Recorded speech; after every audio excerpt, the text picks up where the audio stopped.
নমস্কাৰ মৰমৰ ছাত্ৰ ছাত্ৰীসকল, মই আজি তোমালোকৰ বাবে সপ্তম শ্ৰেণীৰ উন্মেষ পাঠ্যপুথিৰ পাঠ 5 ভলুকা আৰু ভতুৱা তাৰ ক্ৰিয়াকলাপৰ পাঠভিত্তিক প্ৰশ্নোত্তৰখিনিলৈ আগবাঢ়িছোঁ। প্ৰশ্ন 1ত কি কৈছে, তলত দিয়া প্ৰশ্নবোৰৰ উত্তৰ লিখা। কত কৈছে ভলুকা আৰু ভতুৱা কোন আছিল? উত্তৰ, ভলুকা আৰু ভতুৱা আছিল গাঁৱৰ দুটা ঢেকেৰা কুকুৰ। প্ৰশ্ন খ, মথাউৰি ছিগোতে উপমাৰ আইতাকহঁতৰ পৰিয়ালটো ক'ত আছিল? উত্তৰ, মথাউৰি ছিগোতে উপমাৰ আইতাকহঁতৰ পৰিয়ালটো নিজৰ ঘৰৰ ডাঙৰ চাংঘৰটোৰ ওপৰতে বস্তু বাহানিৰ সৈতে আছিল। গ, চৰকাৰে কিয় সতৰ্কতামূলক বাৰ্তা প্ৰেৰণ কৰিছিল? উত্তৰ, ধাৰাসাৰ বৰষুণৰ ফলত সৃষ্টি হোৱা কৃত্ৰিম বানপানী আৰু বিপদৰ মোকাবিলা কৰিবলৈ কৰ্তৃপক্ষ আগতীয়াকৈ সাজু আছিল।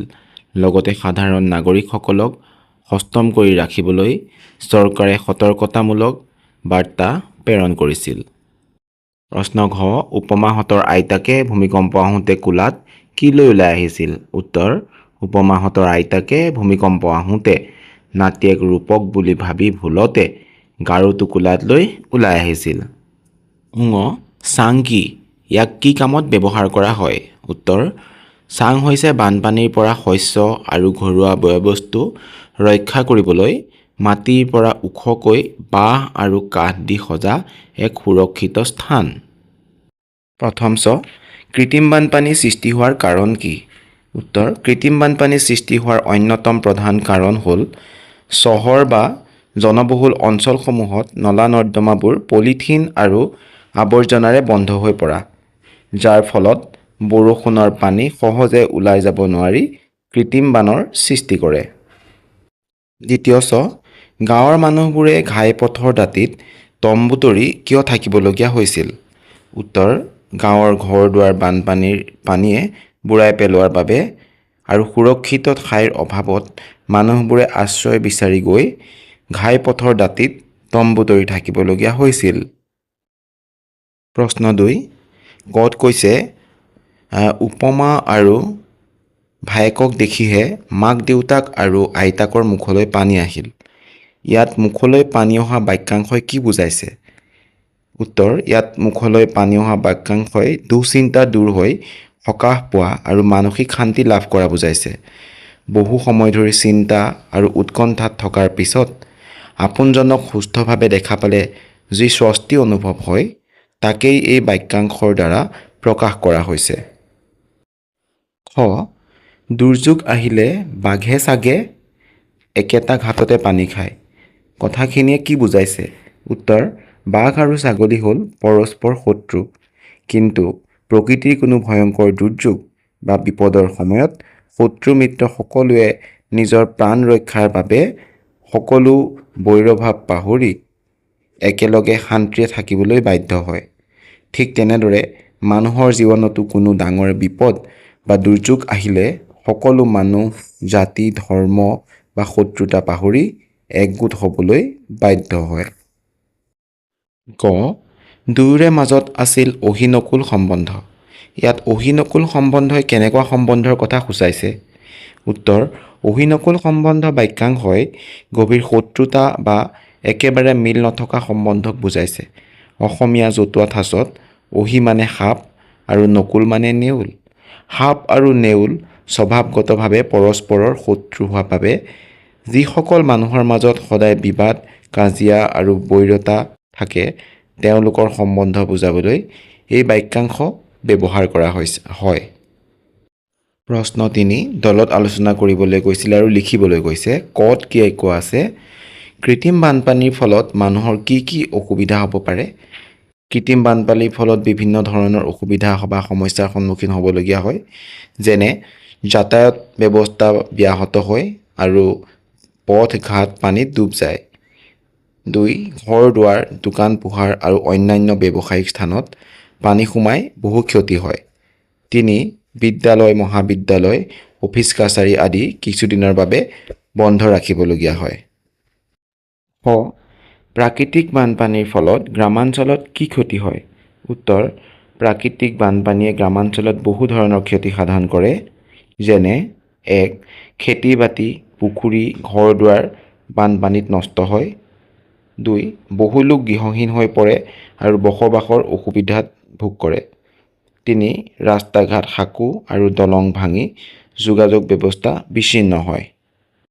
প্ৰশ্ন গ, পাঠত উল্লেখ থকা কাৰণ দুটাৰ উপৰি আন কি কি কাৰণত কৃত্ৰিম বানপানী হ'ব পাৰে? পাঠত উল্লেখ থকা কাৰণকেইটাৰ উপৰিও কৃত্ৰিম বানপানী হোৱাৰ কেইবাটাও কাৰণ আছে, যেনে জলাশয় বা দ ঠাই পুতি ঘৰ-বাৰী আৰু অট্টালিকা নিৰ্মাণ কৰা। 2. পানী ওলাই যোৱাৰ সঠিক নলা-নৰ্দমা অভাৱ। 3. পাহাৰ কাটি বা বনাঞ্চল ধ্বংস কৰি বসতি স্থাপন কৰা। প্ৰশ্ন ঘ, পাঠটোৰ এটা শিৰোনাম দিয়া আৰু নামটো কিয় দিলা তাৰ কাৰণ ব্যাখ্যা কৰা। উত্তৰ, পাঠটোৰ উপযুক্ত শিৰোনাম হ'ব পাৰে দুৰ্যোগ আৰু ইয়াৰ প্ৰভাৱ। উত্তৰ, এই পাঠটোত কৃত্ৰিম বানপানী, ভূমিকম্প আদি বিভিন্ন দুৰ্যোগৰ বিষয়ে আলোচনা কৰা হৈছে। এইবোৰৰ ফলত মানুহৰ জীৱন জীৱিকা, ঘৰ-বাৰী আৰু পৰিৱেশত কেনেদৰে ক্ষতি হয় সেই কথাও পাঠটোত বৰ্ণনা কৰা হৈছে। সেয়েহে পাঠটোৰ বাবে এই শিৰোনামটো উপযুক্ত বুলি কোৱা হয়। প্ৰশ্ন 4 ক, বাক্যবোৰ নতুনকৈ সজাই শুদ্ধকৈ লিখা। ক, ৰবৰৰ অভিযান উদ্ধাৰকাৰী চলাবলৈ উদ্ধাৰ দলে নাৱেৰে ধৰিলে। উত্তৰ, উদ্ধাৰকাৰী দলে ৰবৰৰ নাৱেৰে উদ্ধাৰ অভিযান চলাবলৈ ধৰিলে। খ, মাক দেউতাক দেখিহে দুয়োকে আৰু পানী আহিল আইতাৰ মুখলৈ। উত্তৰটো হ'ব দুয়োকে দেখিহে মাক দেউতাক আৰু আইতাকৰ মুখলৈ পানী আহিল। ঠিক আছে। গ, অলপ ৰাতি কৰিব পঢ়া শুনা লাগিব নহয়। উত্তৰ, ৰাতি অলপ পঢ়া শুনা কৰিব লাগিব নহয়। ঘ, বিদ্যুৎ বিচ্ছিন্ন বিভাগে ৰাতিয়েই থৈছিল কালি সংযোগ কৰি। উত্তৰ, বিদ্যুৎ বিভাগে কালি ৰাতিয়েই সংযোগ বিচ্ছিন্ন কৰি থৈছিল। ঙ, কুকুৰ আৰু আমাৰ ঢেকুৰা ভলুকা গাঁৱৰ দুটা ভতুৱা আছিল। উত্তৰ, ভলুকা আৰু ভতুৱা আছিল আমাৰ গাঁৱৰ দুটা ঢেকুৰা কুকুৰ। প্ৰশ্ন 6, তলত দিয়া বাক্যকেইটা পঢ়ি কোন প্ৰকাৰৰ বাক্য কাষৰ খালী বাকচত লিখা। তোমাৰ যাত্ৰা শুভ হওক, অনুজ্ঞাবোধক বাক্য। তুমি কেতিয়া আহিবা, প্ৰশ্নবোধক বাক্য। ৰাতিপুৱা পূবফালে বেলি ওলায়, বৰ্ণনামূলক বা নিৰ্দেশাত্মক বাক্য। সকলো সুখেৰে থাকা, অনুজ্ঞাবোধক বাক্য। ৰাতিপুৱা সোনকালে উঠিবা, অনুজ্ঞাবোধক বাক্য। তুমি অংককেইটা কৰিলানে, প্ৰশ্নবোধক বাক্য। কিতাপখন খৰচি মাৰি পঢ়া, অনুজ্ঞাবোধক বাক্য। বৰ দুখ পালোঁ, ভাৱবোধক বাক্য। পঢ়াৰ সময়ত আমি খেলা ধূলা নকৰোঁ, বৰ্ণনামূলক বা নিৰ্দেশাত্মক বাক্য। বৰ আনন্দ পালোঁ, ভাৱবোধক বাক্য। প্ৰশ্ন 7, বন্ধনীত দিয়া নিৰ্দেশ অনুসৰি তলৰ শব্দবোৰেৰে একোটাকৈ বাক্য সাজা। সতৰ্কতা বৰ্ণনামূলক বাক্য। ৰাস্তা পাৰ হওঁতে সতৰ্কতা অৱলম্বন কৰা উচিত। খ, কোন, প্ৰশ্নবোধক বাক্য। গছৰ তলত ৰৈ থকা মানুহজন কোন? গ, আহা, অনুজ্ঞাবোধক বাক্য। আহা আমি খেলিবলৈ যাওঁ। ঘ, ঈশ্বৰ, অনুজ্ঞাবোধক বাক্য। হে ঈশ্বৰ, সকলোৰে মংগল কৰক। ভাৱবোধক বাক্য। কি ভীষণ গৰম। প্ৰশ্ন 9, পাঠটোত থকা জুৰীয়া শব্দৰে খালী ঠাই পূৰ কৰা। ক, মানুহে যেনিয়ে তেনিয়ে জাবৰ জোথৰ পেলায়। খ, মাজনিশা দুয়োৰে কেনেবাকৈ দেখা দেখি হ'ল। দুয়োটাৰে মাজত দবৰা দবৰি লাগিছিল। ঘাইপথৰ দাঁতিতে ওচৰা ওচৰিকৈ মানুহে তম্বু তৰি ল'লে।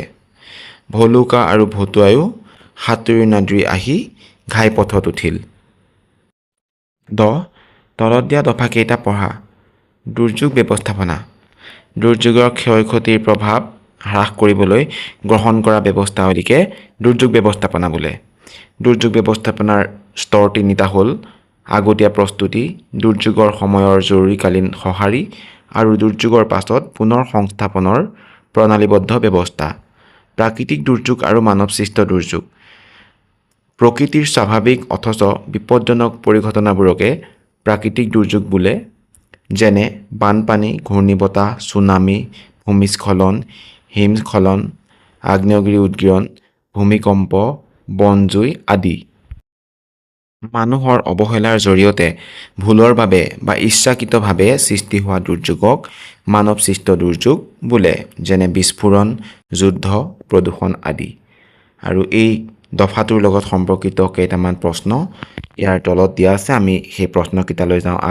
আহাচোন। ক, দুৰ্যোগ ব্যৱস্থাপনা বুলিলে কি বুজা? উত্তৰ, কোনো দুৰ্যোগৰ সময়ত বা তাৰ পাছত হ'ব পৰা ক্ষয় ক্ষতিৰ পৰিমাণ হ্ৰাস কৰিবলৈ, মানুহৰ জীৱন সম্পত্তি ৰক্ষা কৰিবলৈ তথা পুনৰুদ্ধাৰৰ বাবে পূৰ্বৰে পৰা পৰিকল্পিতভাৱে গ্ৰহণ কৰা বৈজ্ঞানিক আৰু প্ৰণালীবদ্ধ ব্যৱস্থাৱলীকে দুৰ্যোগ ব্যৱস্থাপনা বোলে। ইয়াক ইংৰাজীত ডিজাষ্টাৰ মেনেজমেণ্ট বুলি কোৱা হয়। খ, দুৰ্যোগ ব্যৱস্থাপনাৰ স্তৰ তিনিটা কি কি? স্তৰ তিনিটা। 1.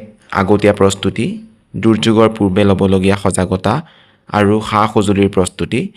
জৰুৰীকালীন সঁহাৰি, দুৰ্যোগৰ সময়ত তাৎক্ষণিকভাৱে উদ্ধাৰ আৰু সাহায্য প্ৰদান কৰা কাৰ্য। 3. পুনৰ সংস্থাপন, দুৰ্যোগৰ পিছত ক্ষতিগ্ৰস্ত লোকসকলক পুনৰ নিজ ঠাইত থিয় কৰোৱা আৰু ধ্বংসপ্ৰাপ্ত অঞ্চলবোৰৰ পুনৰ নিৰ্মাণ কৰা। প্ৰশ্ন গ, 4টা প্ৰাকৃতিক দুৰ্যোগ আৰু 4টা মানৱসৃষ্ট দুৰ্যোগৰ উদাহৰণ দিয়া। 4টা প্ৰাকৃতিক দুৰ্যোগ: বানপানী, ভূমিকম্প, ঘূৰ্ণীবতাহ আৰু ভূমিস্খলন। 4টা মানৱসৃষ্ট দুৰ্যোগ: প্ৰদূষণ, যুদ্ধ, ভয়াৱহ অগ্নিকাণ্ড আৰু কৃত্ৰিম বানপানী। তোমালোকে কিছুমান জৰুৰীকালীন ফোন নম্বৰ জানি থবাচোন, বিপদৰ সময়ত এই সহায় কৰিব। দুৰ্যোগ প্ৰশমন 112, অসম আৰক্ষী 100 বা 112, অগ্নি নিৰ্বাপক বাহিনী 101, এম্বুলেন্স আৰু জৰুৰীকালীন চিকিৎসা সেৱা 104, 108, শিশু হেল্পলাইন নম্বৰ 1098, মহিলা হেল্পলাইন 181। তলত দিয়া কোনটো পৰিস্থিতিত কি নম্বৰ ডায়েল কৰিবা? কাষৰ বাকচত লিখা। ক, তোমালোকৰ চুবুৰীয়া এজনৰ ঘৰত এজন 10 বছৰীয়া ল'ৰাক বন্ধ কৰা ল'ৰা হিচাপে ৰাখিছে। 1098। খ, ৰাস্তা নিৰ্মাণৰ কাম কৰি থকা শ্ৰমিক এজনে প্ৰখৰ ৰ'দ সহ্য কৰিব নোৱাৰি ঢলি পৰিল। 108, 104। তোমালোকৰ কাষৰ ঘৰতে চোৰে খিৰিকী ভাঙি সোমাবলৈ ধৰাটো তুমি মনে মনে দেখিলা। 100, 112। এঘৰৰ গেছ চিলিণ্ডাৰ বিস্ফোৰণ হ'ল। 101। প্ৰবল বৰষুণৰ ফলত তোমালোকৰ ওচৰৰ পাহাৰখনত ভূমিস্খলন হৈছে। 112। ঠিক আছে, তোমালোকক সকলোখিনি প্ৰশ্ন সাঙুৰি ভিডিঅ'টো প্ৰস্তুত কৰিলোঁ। যদি তোমালোকৰ কিবা খোকোজা আছে বা জানিবলগীয়া আছে কমেণ্ট যোগে জনাবা। আৰু ইমান সময় ভিডিঅ'টো চোৱাৰ বাবে ধন্যবাদ।